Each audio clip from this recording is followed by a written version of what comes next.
来关注俄乌局势。当地时间4月23号，俄罗斯侦查委员会通报称，俄国防部副部长因涉嫌受贿被拘捕，相关调查工作正在进行中。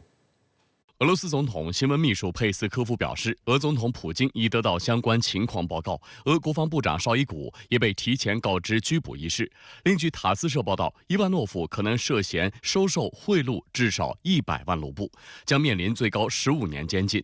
据俄国防部网站介绍，伊万诺夫负责组织俄武装力量财产管理、驻扎、住房和医疗保障等工作，在其职权范围内管理国防订单采购、工程服务规划，以满足武装部队需要。伊万诺夫在国防部12名副部长中排名第8。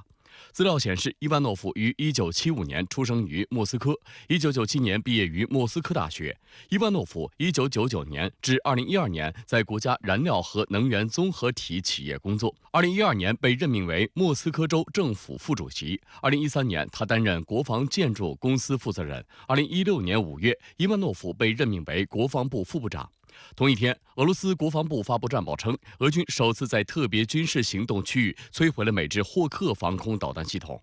此外，俄军中央集团军部队击退了乌军9次反攻，东部集团军部队在前线占据更有利地区，并对乌军发动打击。此外，俄防空系统击落104架乌军无人机。乌克兰武装部队总参谋部也发布战报称，在过去24小时内，前线地区发生60次战斗。乌空军对俄军15个人员及军事装备集中区实施了打击。乌火箭炮和炮兵部队对俄防空系统、指挥所以及其他重要目标实施了打击。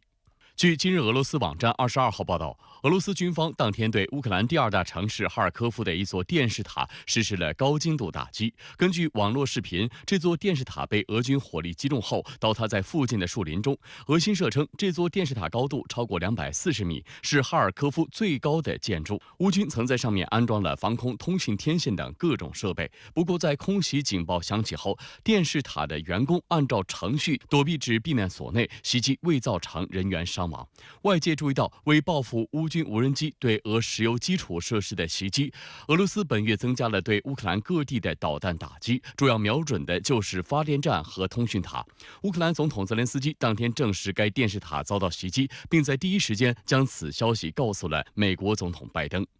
此外，俄军还将加强对乌克兰的西方武器后勤中心和存储基地的打击力度。俄罗斯国防部长绍伊古在昨天举行的国防部会议上表示，俄军已在打破西方武器的优势神话。另一方面，为应对美国及其盟友对俄造成的威胁，俄军将继续加强军队合成化及改善结构，增产俄军最需要的武器装备。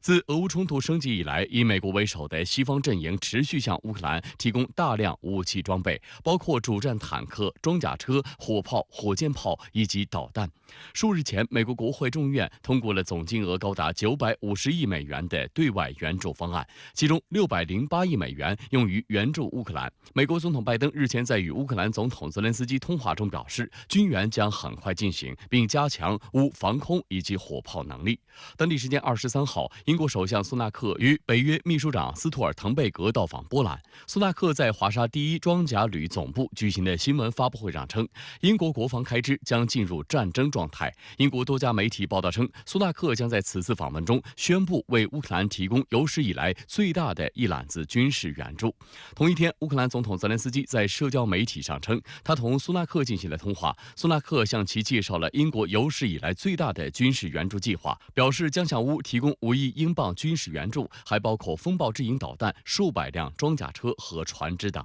欧盟方面，由于乌军已接受过关于爱国者防空系统的相关培训，且包括德国、希腊、荷兰、波兰等欧洲国家均列装了该系统，乌克兰此前要求西方国家提供包括至少7套爱国者系统的防空武器，以改善目前乌军面临的防空问题。但除了德国承诺向乌克兰提供1套爱国者防空系统以外，在22号举行的欧盟外长和防长会上，欧盟各国仍无法就向乌克兰提供防空武器一事做出具体承诺。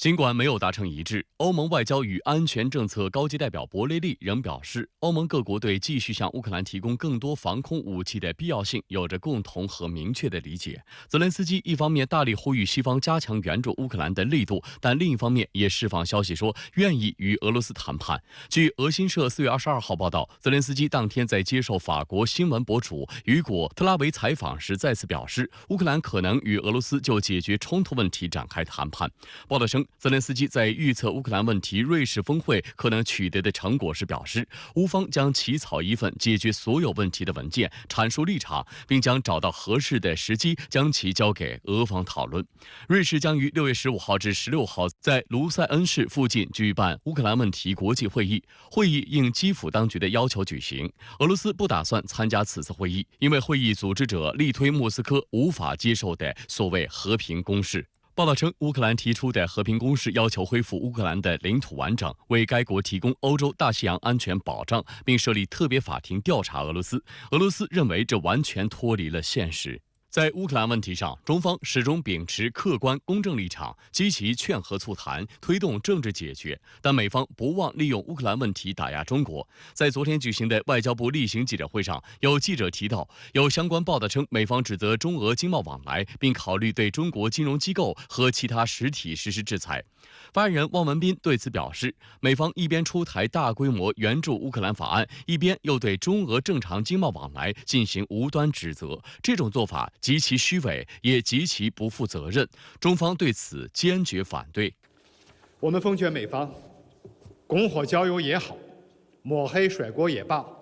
都不是解决乌克兰问题的正确途径。只有兼顾各方合理安全关切，通过对话谈判建立均衡、有效、可持续的欧洲安全框架，才是唯一正确选择。